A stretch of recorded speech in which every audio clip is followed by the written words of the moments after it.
UDF സർക്കാർ അധികാരത്തിൽ വന്നതിന് ശേഷമാണ് കേരള പോലീസിലെ ഉദ്യോഗസ്ഥർക്ക് കുറച്ചെങ്കിലും പണി കൂടുതലായിട്ട് കിട്ടിയത്.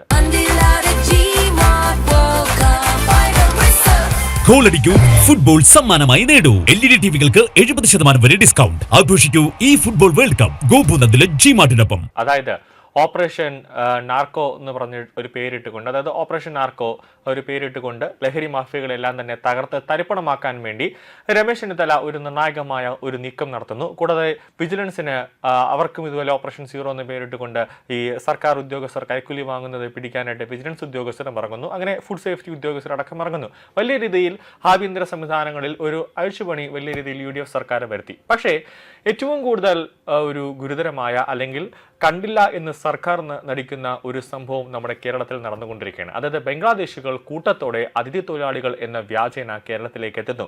അപ്പോൾ ഈ ഓപ്പറേഷൻ നാർക്കോട്ടിക്സ് എന്നൊരു പേരിട്ടുകൊണ്ട് രമേശ് ചെന്നിത്തല അല്ലെങ്കിൽ UDF സർക്കാർ ഒരു ദൗത്യം ആരംഭിച്ചതുപോലെ ബംഗ്ലാദേശികളെ കണ്ടെത്താൻ വേണ്ടിയും ഓപ്പറേഷൻ ബംഗാളെന്നോ അല്ലെങ്കിൽ ഓപ്പറേഷൻ ബംഗ്ലാദേശികളോ എന്ന് പേരിട്ടുകൊണ്ട് എന്തെങ്കിലും ഒരു പ്രവർത്തനം അല്ലെങ്കിൽ ഒരു നടപടി ഉടനെ തന്നെ സർക്കാരിന്റെ ഭാഗത്തു നിന്നും ഉണ്ടാകണമെന്ന് തന്നെയാണ് ജനങ്ങൾ ഒന്നടക്കം പറഞ്ഞത്. കാരണം കൊല്ലത്ത് നിന്നും കാസർഗോഡ് നിന്നും കൊട്ടാരക്കരയിൽ നിന്നും എറണാകുളത്ത് നിന്നും തിരുവനന്തപുരത്ത് നിന്നടക്കം ഓരോ ദിവസവും ബംഗ്ലാദേശികളെ പിടിക്കുന്നു. വലിയൊരു നെറ്റ്വർക്ക്, അതായത് വലിയൊരു നെറ്റ്വർക്ക് മാഫിയ നമ്മുടെ കേരളത്തിലുണ്ട്. ഇവർക്ക് ആധാർ കാർഡുകളും റേഷൻ കാർഡുകളും ഒക്കെ തരപ്പെടുത്തി കൊടുക്കാനായിട്ട് മലയാളികളായ ഏജന്റുകളുണ്ട്.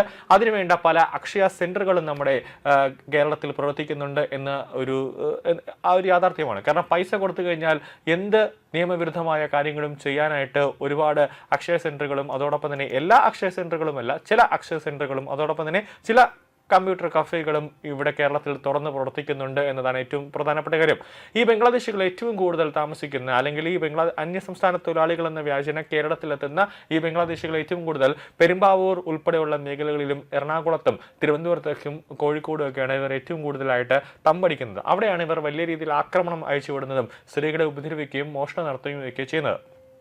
നിലവിലത്തെ കണക്ക് പ്രകാരം ഒരു മാസത്തിനുള്ളിൽ എറണാകുളം ജില്ലയിൽ നിന്ന് മാത്രം പിടികൂടിയത് വ്യാജ രേഖകളുമായി 16 ബംഗ്ലാദേശികളെയാണ് പിടികൂടിയത് എന്ന വിവരങ്ങളാണ് ഇപ്പോൾ പുറത്തുവരുന്നത്.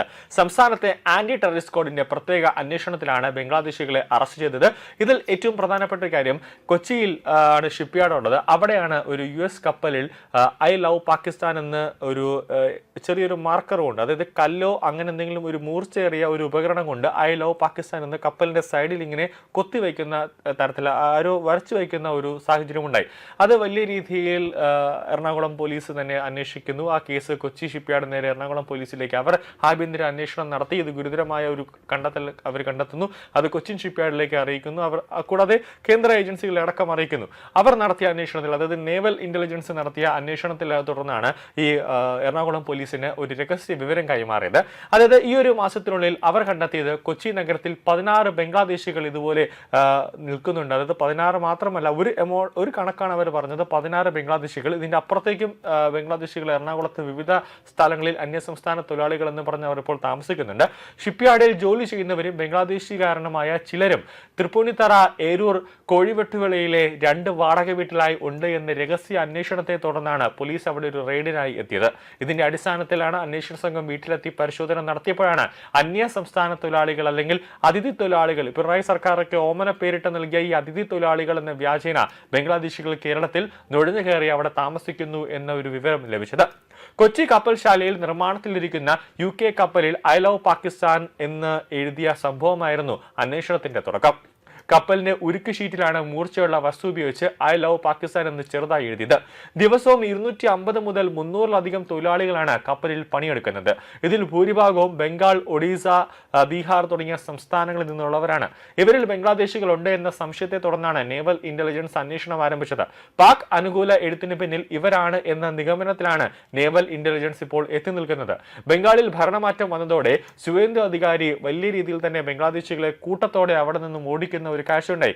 അങ്ങനെ അവർ ബംഗാളിൽ BJP ജയിച്ചപ്പോൾ തന്നെ പിറ്റേ ദിവസം തന്നെ അതിരാവിലെ തന്നെ അവർ പശ്ചിമ ബംഗാളിൽ നിന്ന് നാട് വിടുന്ന ഒരു കാഴ്ചയുണ്ടായി. അവിടെ നിന്ന് അവർ ട്രെയിൻ മാർഗം നേരെ കേരളത്തിലേക്ക് എത്തുന്നു എന്ന പലതരത്തിലുമുള്ള റിപ്പോർട്ടുകൾ രഹസ്യാന്വേഷണ വിഭാഗങ്ങൾ റിപ്പോർട്ട് ചെയ്യപ്പെട്ടിട്ടുണ്ട്. കേന്ദ്ര IB തന്നെ പല പ്രാവശ്യം റിപ്പോർട്ട് ചെയ്യപ്പെട്ടിട്ടുണ്ട്. സംസ്ഥാന ആഭ്യന്തര വകുപ്പിന് തന്നെ, സംസ്ഥാന ഇന്റലിജൻസ് വകുപ്പിന് തന്നെ പല തരത്തിലുള്ള റിപ്പോർട്ടുകൾ നൽകിയതാണ്. നിങ്ങളൊന്ന് ശ്രദ്ധിക്കണം. പശ്ചിമ ബംഗാളിലടക്കം ബംഗ്ലാദേശികൾ കേരളത്തിലേക്ക് വരുന്നുണ്ട്, അതുകൊണ്ട് തന്നെ കർശനമായ ഒരു നിരീക്ഷണം ഉണ്ടാകണമെന്ന് പറഞ്ഞിട്ടുണ്ട്. പക്ഷേ പലതവണ ആഭ്യന്തര മന്ത്രാലയത്തിൽ നിന്നും, അതായത് കേന്ദ്ര ആഭ്യന്തര മന്ത്രാലയത്തിൽ നിന്നും ഒരു നിർദ്ദേശം ലഭിക്കുമ്പോൾ മാത്രം 1-2 ദിവസം കേരള പോലീസിലെ ഉദ്യോഗസ്ഥർ രാവിലെ ഈ കിഴക്കേക്കോട്ടയിലും തമ്പാനൂരും മെഡിക്കൽ കോളേജ് പരിസരങ്ങളൊക്കെ തമ്പടിച്ച് രാവിലെ നിൽക്കുന്ന അന്യസംസ്ഥാന തൊഴിലാളികളുടെ അടുത്ത് ചെന്ന് അവരുടെ ആധാർ കാർഡൊക്കെ വാങ്ങിച്ച് നോക്കുന്നു എന്നല്ലാതെ ഇത് ഒറിജിനൽ ആണോ അല്ലെങ്കിൽ ഈ ആധാർ കാർഡ് യഥാർത്ഥമാണോ എന്നൊന്നും വെരിഫൈ പോലും ചെയ്യുന്നില്ല. അവർ ആർക്കോ പറഞ്ഞതിനനുസരിച്ച് ഒരു ഡ്യൂട്ടി ആർക്കോ വേണ്ടി ചെയ്യുന്ന രീതിയിലേക്ക് കേരള പോലീസിലെ ഉദ്യോഗസ്ഥർ മാറുന്നു. എന്തെങ്കിലും ഒരു സംഭവം അല്ലെങ്കിൽ ഒരു അനിഷ്ട സംഭവങ്ങൾ ഉണ്ടാകുമ്പോൾ മാത്രമാണ് കേരള പോലീസ് കാർഡ് അടച്ചുകൊണ്ടുള്ള ഒരു ഓപ്പറേഷനിലേക്കും പിന്നെ കേരള പോലീസിന്റെ ആസ്ഥാന മന്ദിരത്തിൽ ഉന്നത ഉദ്യോഗസ്ഥരെ വിളിച്ചു ചേർത്തുകൊണ്ടുള്ള ഒരു മീറ്റിംഗിലേക്ക് പോകുന്നത്. അത് സർവ്വസാധാരണമാണ്. അങ്ങനെ ചെയ്യരുതെന്ന് പല പ്രാവശ്യം ആദ്യമേ തന്നെ അതിനെ തടയിടണമെന്ന് കേന്ദ്ര ആഭ്യന്തര മന്ത്രാലയവും അതോടൊപ്പം തന്നെ കേന്ദ്ര രഹസ്യാന്വേഷണ വിഭാഗവും പലതരത്തിലുള്ള റിപ്പോർട്ടുകൾ നമ്മുടെ കേരളത്തിലേക്ക് ഫാക്സ് ആയിട്ടും മെയിലായിട്ടും അയച്ചിട്ട് പോലും അതിനുള്ള നിർദ്ദേശം ഫോൺ വഴി നൽകിയിട്ട് പോലും ഈ കേരള പോലീസിലെ ഉദ്യോഗസ്ഥർ ആരും തന്നെ ഇതൊന്നും ചെവി കൊള്ളുന്നില്ല എന്നത് കേരളത്തിൽ വലിയ രീതിയിലുള്ള ഒരു സുരക്ഷാ വീഴ്ച പതുങ്ങിയിരിക്കുന്നു, അല്ലെങ്കിൽ എന്തും സംഭവിക്കാമെന്ന ഒരു അവസ്ഥയിലേക്ക് കേരളം പോവുകയാണ്. കേരളം, തെലങ്കാന, കർണാടക, തമിഴ്നാട് തുടങ്ങിയ ദക്ഷിണേന്ത്യൻ സംസ്ഥാനങ്ങളുടെ കെട്ടിട നിർമ്മാണ മേഖലയിലും ഇവരുടെ സജീവ സാന്നിധ്യമുണ്ട്. അതിൽ കൂടുതൽ ഈ കോൺഗ്രസ് ഭരിക്കുന്ന അല്ലെങ്കിൽ ഇപ്പം CPM ഇപ്പോൾ ഒരു സംസ്ഥാനത്ത് ഭരണം നടത്തുന്നില്ല, കൂടുതലായിട്ട് കോൺഗ്രസ് ഭരിക്കുന്ന സംസ്ഥാനങ്ങളിലാണ് ഇവർക്ക് അതിനുവേണ്ടി ഒരു ഒത്താശ ചെയ്തു കൊടുക്കുന്നത്.